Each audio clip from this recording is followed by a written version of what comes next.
Well, hi everyone, and welcome to the show. If you've not been here before, my name's Craig Hamilton Parker, and I use my psychic abilities to look into the future. But today I want to look into the past, and in particular, the idea of ancient aliens, and share with you some of my personal experiences that I've had with what we call the Naga, the snake people from the past. So, welcome to Coffee with Craig.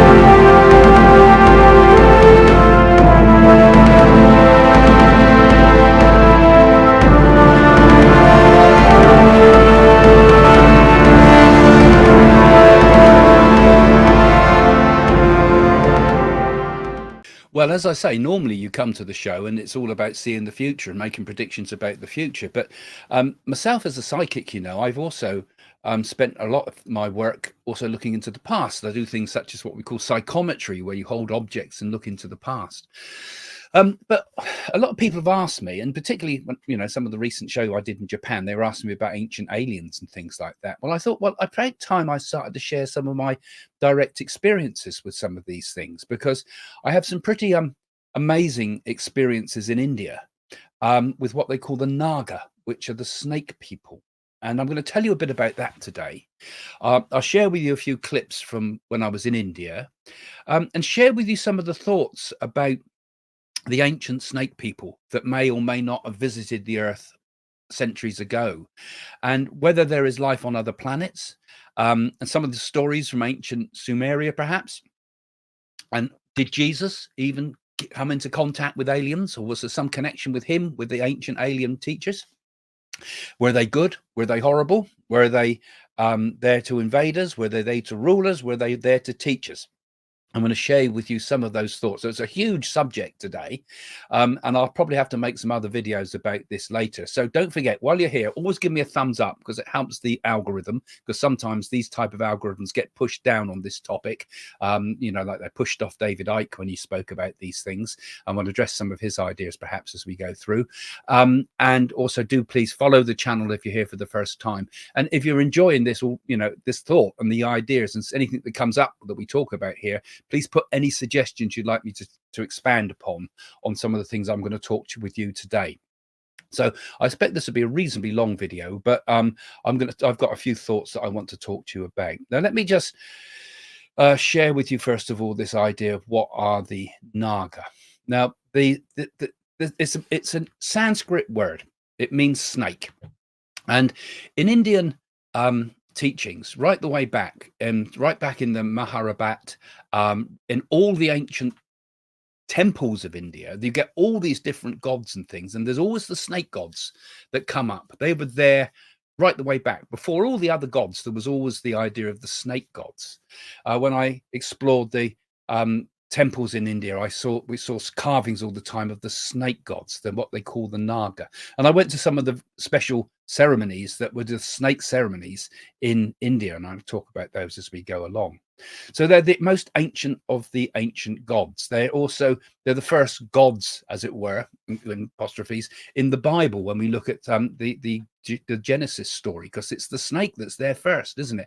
It's the snake in the Garden of Eden is the bringer of knowledge, and also the bringer of knowledge of good and evil, and our first understanding of what is good and evil, perhaps, in that mythical story, or does it reference something much, much older?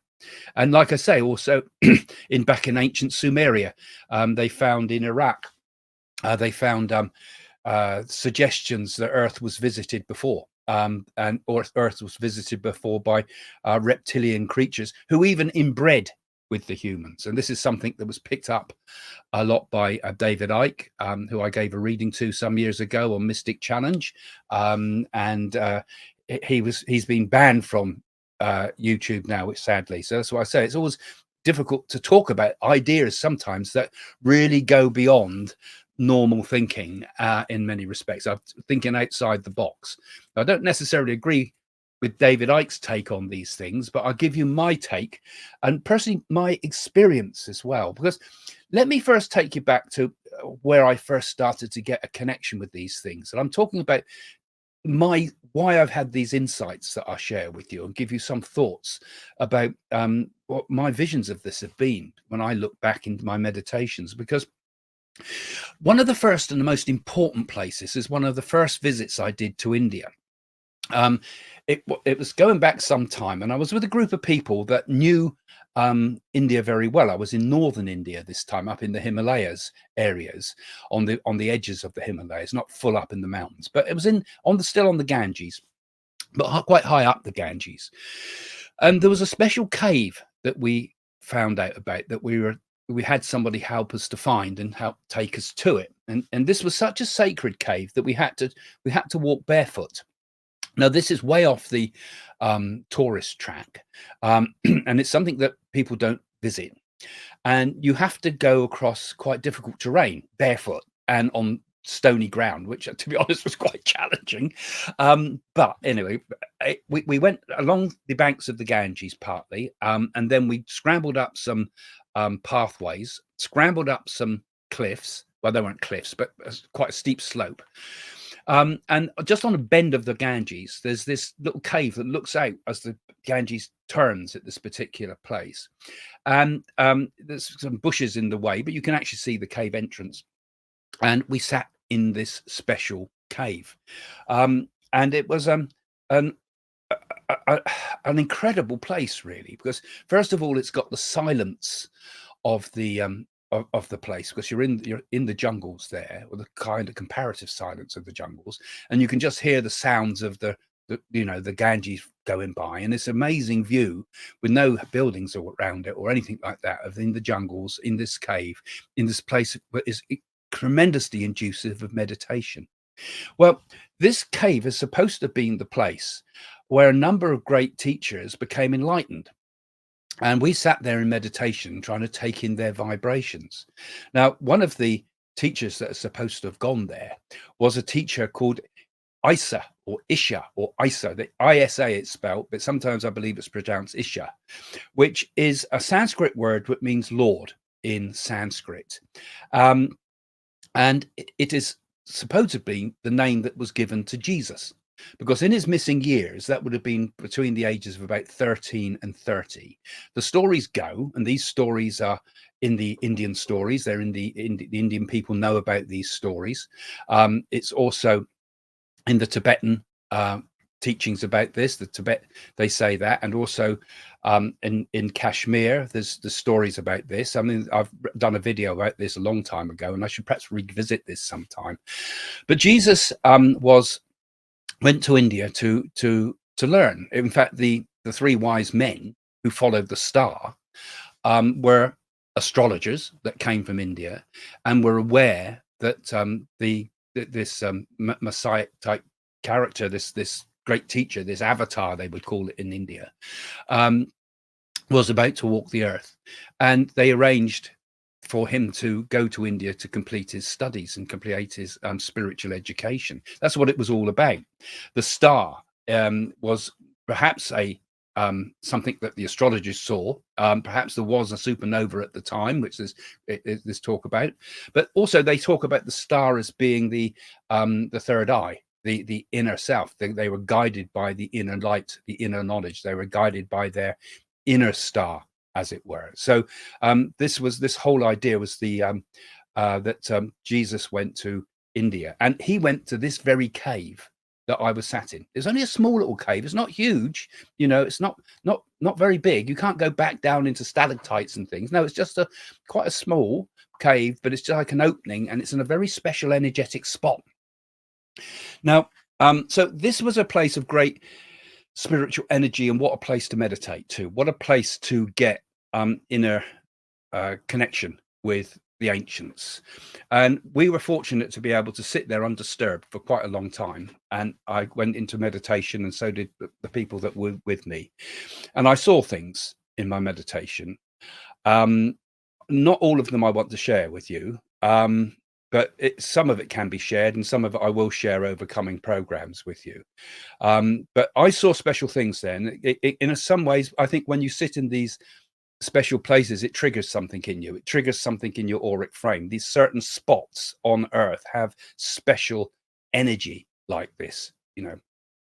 So I sat where I believe was the same place that Jesus sat. And I believe also I sat in the same place that other great teachers have sat, because I believe this same cave is the same cave which another great teacher called Sri M, who's a living teacher at the moment, a lovely man who I've met as well, briefly, only briefly shook his hand and chatted very briefly with him, but a lovely man who also sat in that same spot. Now, he had some of his teachings come from Babaji Maha Avatar, who's the miraculous manifesting saint in Yogananda's books, and in particular the book Autobiography of a Yogi, that had such a strong influence upon so many people over the modern days.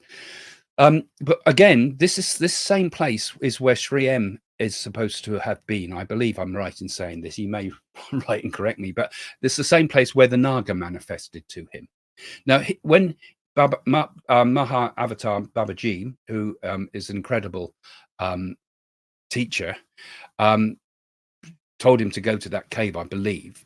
And it was there that the Naga, the snake people, or the snake, giant snake, manifested to him in that same place where I was sat in my meditation. Now, I would also point out that Babaji, who I've mentioned here, who is supposed to live for thousands of years, he's supposed to be over 2,000 years old. He's supposed to be the one that sent the 3 wise men to see Jesus. He may or may not still be in existence, because they say he could be still hidden up in the mountains of the Himalayas, and still does manifest to some people sometimes. He's interdimensional being, so he can manifest when he's to people in meditation and so forth. Also, there's an awful lot of misguided stuff about him, people that sort of make claims wrongly, I think. I just instantly, I'm going off, but he was taught by Augustia, who was the Augustia. I always get his name pronounced wrong, but he's an incredible teacher of Babaji. He goes back further than Babaji, but he is supposed to be the one that wrote the NAADI oracles, not Naga now. We're talking about the NAADI oracles, the ones that I explored and tell you the future of your life. So these remarkable NAADI oracles, the ones that are on the website, actually, if you want to look into them, have a look in the description below. We are opening them up again now. So actually, if you're watching this, it's good karma, because this is a time. Apply now. You should be able to get some. You might be able to get in quick, because we've got thousands of people on the waiting list, but we've got a window there. But anyway, I'm not trying to advertise them, but you can have a look. Just your karma might be such that you can find them today. But anyway, well, I've gone off, haven't I? Yeah, he was the writer of one of the writers of the NAADIs that so influenced my life and told me about the future of myself and some of these predictions that I've made of the future of the world, which I seem to be able to find clues in my own NAADIs that seem to suggest things, and in other people's NAADIs that just clues about what happened in the world. So the ancient past and the ancient future and the distant future are kind of linked somehow. These rishis of the past knew about these things, and somewhere along the line comes in this idea of these snake people, that they're the manifestation of these snake people called the Naga. That's snake people. So what were they, and how do they manifest, and what can we say about these, and you know, is there what's going to happen in the future with interplanetary travel, and will we connect with them again, and so forth. I'm going to address all those questions in a moment, but before I do, I also want to just stick with the India theme for a little while longer, because this is where I've got so much of my, I suppose, knowledge, but also inspiration, really, of times I've sat in these sacred places in India. And I wanted also, one of the other ones that was so powerful to me. So this place was a powerful place where I can get insights into things as well. And I want to share with you some of the clips of it in a moment, of one of the rituals that was there that I found interesting. It's also quite funny, actually. I covered a lot of it in my book, actually. Be Happy. Some of it I'm sharing extra stuff with you today, but if you want to find out more, have a look in Be Happy. But this fella, Sharavana Baba, who I find as an extraordinarily interesting man, he channels the Naga. When Jane and I took a journey to see him, had a private interviews with him, he was amazed that we came at a very special time, which on the Tuesdays is when the Naga manifest.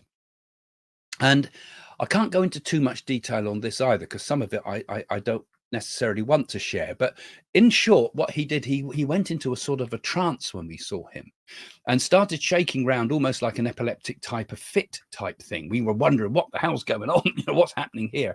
But this is when at Tuesdays, sometimes on Tuesdays, he gets taken over by the Naga, these ancient snake spirits, and we'll talk prophecy. Sometimes will tell us about the future. He speaks in other languages, though. He speaks in ancient Tamil, I think, and I think he speaks in Malaya. I can't remember the name of it, for Kerala language, so a language for that area, and other languages sometimes. And his devotees and helpers will come around and write all these things down and keep those for future reference. And he would then produce or in his hand would be turmeric, which we could then take from the turmeric and eat the turmeric to help us connect with this ourselves. So again, there's this very powerful energy, which I think is partly behind some of what I do, actually. And I don't know, because it's unconscious, but when you're in connection with this stuff and eating that turmeric from the hand, and then connecting as he's in trance with the Naga people, maybe that's again where some of this knowledge that I've had comes from, and some of the knowledge also of the past, where I think we connect with these what were perhaps the ancient aliens. Looking back like this is when we look into the future, it's called precognition. When we look into the past, it's called retrocognition. And I think from a psychic point of view, it's important to be able to look both directions, to look ahead and see what's coming, but also to look behind to understand the context of what's coming, right? So anyway, so I went over to India and saw him, and I'm going to put a few clips up now. I told you it's going to be quite a longish video, but I think stay with me, because I think you'll find it all quite interesting, some of the other things I've got to say as we go along.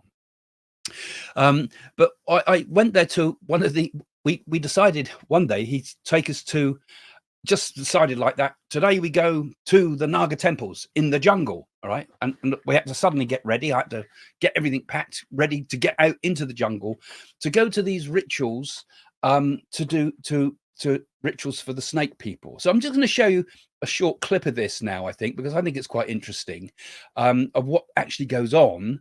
And that this was just like a little tiny small type of temple that had been neglected. It's one that had been forgotten, right? So we had to clean it all up. They had to get all the jungle stuff out the way. They had to tidy it up so that it could be used. And then a ritual was done there, again involving a lot of turmeric for some reason. They like this sort of turmeric idea, and pouring turmeric upon the Shiva Linga, which are also, Shiva Linga are also another thing very much connected with the idea of the snake people.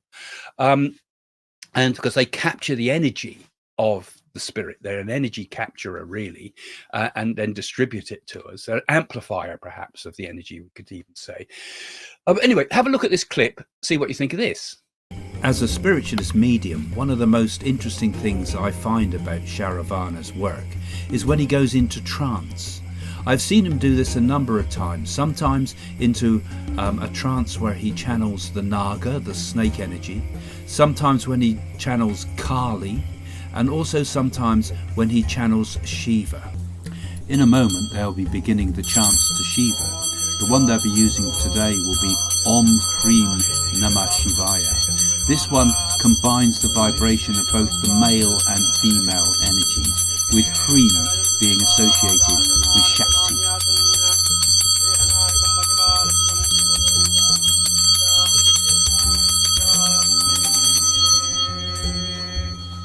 That's turmeric he's putting over the snake gods Turmeric is considered extremely auspicious for all Hindu rituals. There's a role for turmeric in every ritual, and it signifies purity, fertility, and good health. So when I do these rituals and things with people, being part of these things, when I meditate in the caves and things like that, and some of the places I've been, it gives me some insights into what happened in the past too. I feel it helps me connect with these, what we could call the snake people. But there's not strictly, that's a big, huge misunderstanding when we think of it as like being snake-like people, because um, that's not how I understand it. And that's not how I see it either, because I see these type of beings as being, you're going to lock me up, I'm going to get locked up one day. When I see these things, I see these beings as being like beings of light, really, that can manifest in different ways, can manifest as in a snake form. Perhaps that was their original form. Perhaps, like evolutionary wise, okay, we understand ourselves as people who disagree, perhaps. We understand ourselves as evolved perhaps from a monkey type being, or even a pig-like being, some say, through our evolutionary tree. There could have been other alternatives. Octopuses maybe could have developed into human form. Same with crocodiles. They've been around for a hell of a long time, completely different lineage, as it were, and could have developed into human form. So on other planets, particularly perhaps planets with quite a high gravity, a snake-like form would be probably the evolutionary best choice for the evolution of consciousness. But I feel, and I think it's the same with us, that you get to a certain point in evolution where you start to transcend the physical form that we know. When I see people like Satya Sai Baba manifesting vibhuti or manifesting miracles and things like that, and you see that and you think, "Ooh, that is beyond possibility." Okay, people will accuse him of trickery and things, but so you see it with your own eyes, you think, wow, that's something I can't explain.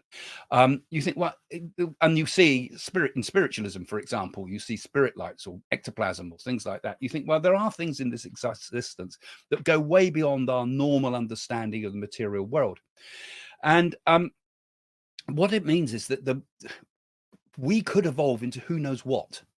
We could, and any other species could, develop into maybe multi-dimensional beings, because these Nagas, they exist not as like space people perhaps that come physically to us, although there could be strong indications that somebody did come here, but they exist on another plane of some sort, maybe on an interdimensional plane of some sort.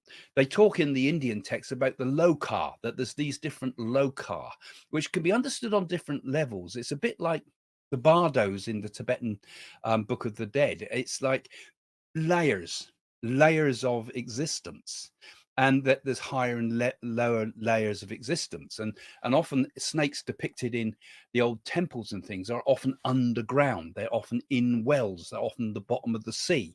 That could also symbolize the little snake within ourselves, which is the kundalini energy, which could also be all tied into this somehow, of the rising of the snake, because the snake is also symbolic of a transformation. It sheds its skin, therefore a new is born from the old. So it's also a rebirth symbol. So there's very strong symbolism in us, right? And it's poisonous too. So it's also, it has fear and evil connected with it, but also good, because it transforms.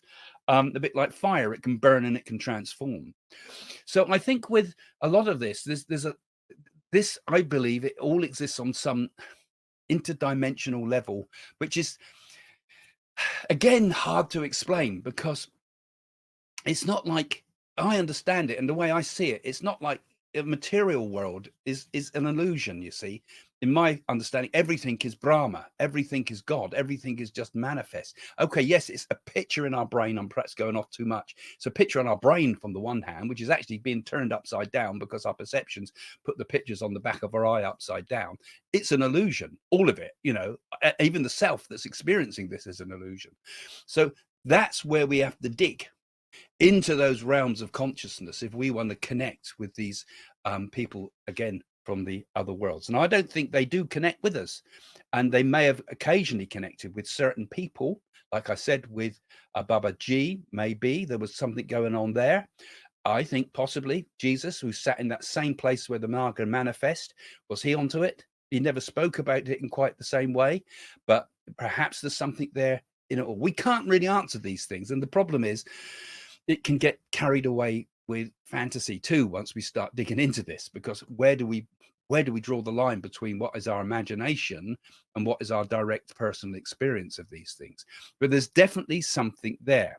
I think, when you read David Icke, who I think is a nice fella actually, but I think he gets a bit carried away with it. My feeling is, and you watch programs like V and things, and he can get mocked by it. But he is actually talking about something that is an ancient teaching, and why shouldn't we be examining these things? Why should archaeologists dismiss it? Look at the way they treated von Däniken and just said he's an idiot, he's a madman, and then he comes back with has to refine his theories a bit, because his first book, Chariot of the Gods, was all a little bit holes in it, but you start tidying it up, and next thing you realize, actually he's answered all the points. Anyway, I'm going off again, but there are certain spots, like I say, that connect you, and my feeling is that there was an ancient teachers that came and they could manifest, and I hold with some of the ideas that are said in ancient books like the Mahabharata, where there's mentions of it, and there's mentions in the NAADI oracles too, of the Naga too. I've seen references to this, and references in the NAADI oracles again. The palm leaf ones that I've talked about. Those that follow the channel will know what I'm talking about now. So sorry if I'm going over the heads of other people, but I can't go into all of it. But they're also mentioned in there that there's other civilizations in other planes, in other planets, physically in other planets. And of course, the more we travel into outer space, the more we're going to be a bit fearful of planetary invasion, because earlier peoples didn't even know there was other planets and things like that we could travel to. But of course now the whole thing's completely different. I mean, Yogananda spoke of ancient colonists, right, that came to the earth, so even he was onto the same idea, and he was of course in touch with Babaji particularly, so he knew something. He said that even in America there was places where there was the ancient colonists, he called it, had come. Mount Shasta, I think it's pronounced, in California, is supposed to be one of those places where the ancient aliens are gone. Have you been to Mount Shasta? Put a comment. I'd love to know about your thoughts with this particularly. And that we do actually incarnate between different planets too, because we lost my camera for a minute there. I'll keep going. Yeah, but these places like that are very powerful. Again, another one for me was Arunachala, where I went up the ancient Shiva mountain there. And if you go up Arunachala, you have to keep to the path, because there's so many snakes on the mountain, you're told. Don't move from the path, because the snakes won't come to the path. But the holy men live in the caves nearby on the way up the ancient mountain. And Arunachala has a very, very powerful energy to it. There's something very special with this. There's something about caves, there's something about mountains that are connected with this idea of the Naga. And again, I'll have to share my deeper ideas with you a little bit later. I can't fit it all in today, but again, there's places there, a place where I could meditate, where I sat and meditated on the mountain there. And again, the thing keeps coming back, because I've always kind of been a bit skeptical about UFOs and things, because of some of the wacky people I've met who talked about it, frankly. But then there is a sense of connection with this ancient kind of Naga energy, And so I'm going to go on. So it's quite a long one, like I said, because I just want to explore another idea with you here about, have we also been other beings in our past? Because, we assume that we reincarnate all the time as human beings, don't we? But could it be that we incarnate through our past lives, through other lives in other places, as other peoples in other planets? Again, going back to Yogananda, he said that there's multiple planets, and that we incarnate between those multiple planets. And those planets are a mixture of both good and bad. And the Earth is a mixture of good and bad. Some planets are very, very negative and full of horrors. Other planets are great, beautifully advanced, highly enlightened societies. And we, our um, according to our level of what we need, our level of spiritual development. So if we need it, we would be sent go to a planet that is more sort of full of evil, because each of us, through the evolution of our souls, has experienced all the extremes. When we if we understand that it's wrong to murder people, we probably already have murdered people in the past. We probably have taken part in warfares and been in those perhaps other planets or other times on Earth in which we've had to learn that it's a terrible thing. It's not the path to enlightenment to murder people, right? So we learn, right, until we get to a certain point when we know that's something we don't have to do in our life. I don't have to go out and be a serial killer like we talked about Jack the Ripper the other night. I don't need to do those things, because probably all of us somewhere along the line have been involved, perhaps on a very early level of our spiritual evolution, in places where that type of thing was taken for granted. And this could be a multi-planetary thing, like the insect world. To be born into the insect world, you could learn those type of things, for example. So we've all been to these many places, and I think they are separated from Earth. I don't know if we could ever travel to them. Intergalactic travel will become commonplace in the future. It's obvious it's going to be now, with the advances already being made. Yogananda, again, in his visions, saw it as a commonplace travel between planets. But the important thing with all of this, whatever planet we're born on, we come to the planet whichever correct for us, for our stage of development at the moment, what is right for us to help work out our karma at any particular time. They say that a human birth is very, very important. So every single one of us have got a huge opportunity, by being born in human form, to be able to work out our karma in a place that is actually designed to help immediate and quick advancement of the human form. And the dark age we're in, Kali Yuga, is an even better time in some ways for quick development. So each of the journeys through existence is our own individual journey. The whole universe isn't all going to suddenly get rid of these evil rounds and good rounds and it's all going to be glory. It's not. It's our individual development towards enlightenment, our shedding of the ego, as it were, in the egotistical sense, in the limited, narrow ego thinking sense. It's to bring us to the understanding that we are universal beings. So again, going back to the ancient snake peoples, again, the ancient temples of old all have the old snakes on them. Lots of them in India. That spread into China and places. Sometimes they could be considered as being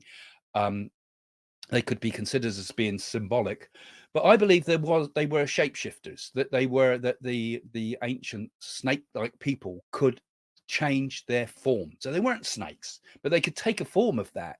They were sort of beings that could change, and I think we will become like that in time to come. And they, like I said, they were considered as living underground. So maybe they're also symbolically, perhaps this is another loka. This is a lower level to our normal existence. It's something in the unconscious type of area of our consciousness where we could find our connection with these things. They were said to be able to change color. They were said to be able to change shape. They were said to be able to take human form even. And they live on another level of consciousness. So this is a common story. And the common story also goes back, that's in all of the ancient teachings, if you look at it. The first rulers of people, when you look in the stories from, if you look in the stories from Sumeria, India, Colombia, all around the world, actually, and even the Bible, like I say, the snake is there at the beginning. They were the first rulers as well. They were the first kings and queens. So could it have been that some form of being did travel to Earth at some point, and that they helped the original sort of men and women that were living in caves at the time, and gave them special development of some sort? Did they interbreed? No, I don't know about that, but did they physically come here as well? Because I feel that the connection with them still is we can still connect with them on a spiritual level somehow, but I think it's very hard for us to know when we're doing that. And why did they suddenly disappear? Because some of the stories say, particularly in folklore, of the people you'll meet in India, they talk about it as if it's, men could levitate things in the past. They just say that. These are uneducated people, but it's in the folklore and it's been there thousands of years. We could meditate, we could levitate. Where do we get that power from? Or was it our power? And they talk about quite a small people that used to walk the earth. There's also stories of giants too. But these stories, which have been elaborated by other people sometimes, I get the feeling that those small people were here. There were small people. Crikey, they're going to lock me up. Yeah, us the little people, I'll tell you. Us the little people. My Irish accent's bad. But, so it makes you think, doesn't it? Now, what do I think with it all? Well, I feel that it did happen, and I have sometimes have had, particularly when I've sat in these places, just a feeling that we'd been here before, that people have been with us before. Also, a very strong feeling that we got it completely wrong in the way we understand it. And I don't know how I could explain it or how we get it right, because we've tried to understand it in a sort of a visitors from outer space Hollywood style type of understanding, but it didn't work like that. It's when you see something. So for example, when you see someone materializing something, it's not like I'm in the room watching something being materialized. It's like I'm myself on a high with it at the same time. I'm not hypnotized or in some odd state. I'm very highly aware at the same time, and they're doing something, and by doing that materialization, you've kind of jumped up a level with them. So it's like this materialization is showing to you that this reality is not real, right? And by doing that, you've pushed your level of consciousness, if I can explain it like that, is jumped, and you're there with them. You're on that level with them for a while, and that's why those things have validity. And anybody that's seen a materialization would probably understand that sort of feeling that I've described here. And what would happen if highly advanced beings came to us and did this type of thing, miraculous things that would have been incredible to a person that had never seen any form of technology? Or did they travel here at all with technology? And why did they leave? So did they seed something in us? Did they seed the opportunities for consciousness? Because if the beings that come are benign, which I think they are, I don't think they're some evil thing that's taken over the planet and there's some hidden Illuminati type thing. If I'm right and people are right with this, I think they're there. As we evolve, what we want to do is share it, because ultimately the whole idea of evolution is about learning to transcend our limited understanding of the world, to overcome our ego. Its ego is the sense of the small self, to overcome that and see the bigger over self, the bigger being. Our ultimate goal of existence is to love people, to serve, to meditate, to become conscious beings. So any beings that had got to these high levels surely would want to share that. And I feel that that this whole thing is really about a case of finding our, we talk here about finding our collective universal humanity, but the universal consciousness of all beings in all places and all times. May all the beings in all the worlds be happy, we say. Samastar Loka Sokino Bhavantu. May all the beings in all the worlds. Why did the ancients say that? And that's a mantra that I use. It could be Loka Samastar Sokino Bhavantu or Samastar Loka Sokino Bhavantu. Either way you can do it, because one means worlds. But the worlds, the ultimate, all the worlds are one. And all of existence is struggling towards consciousness. And so something did come. And it was here. And like I said, I haven't been able to share all of it with you because there's so much. Some of those places where I sat in Arunachala, some of those times when I sat in that cave in the Himalayas and things like that, and connected with these things, gave me incredible inner visions, which I can't prove one way or the other, but are often the basis of many of the things that I've had to say to you over the time with you. Anyway, okay, I'm going to have to finish sooner or later. But if you enjoyed that, please let me know in the comments. And if you think it's other areas you'd like me to develop, let me know, and I'll show you I'll talk about some other stuff. And if you want to explore it more deeply, a lot of my books cover it, but this one's quite good because Be Happy is an interesting book that I explore all that. And I'll try to do some workshops. So those of you that join me on my regular workshops, I may sort of delve into some of this on the workshop. So you can now go and have a look on the site at the moment, the group readings one, we call it. But I mix that as bit of readings for people, but also share ideas with you at the same time. So they're sort of developing in their own fluid way. Okay, there we go. So that's the advert. All right, thanks for joining me. See you soon. Bye for now. So do you like what I have to say? And do you like my work? Well, why don't you support my work? Have a look in the description below to go to my website, find out about psychic readings, find out about our NAADI readings with the Indian NAADI Oracle, buy my books and join my workshops online by Zoom. All there on the website psychics.co.uk.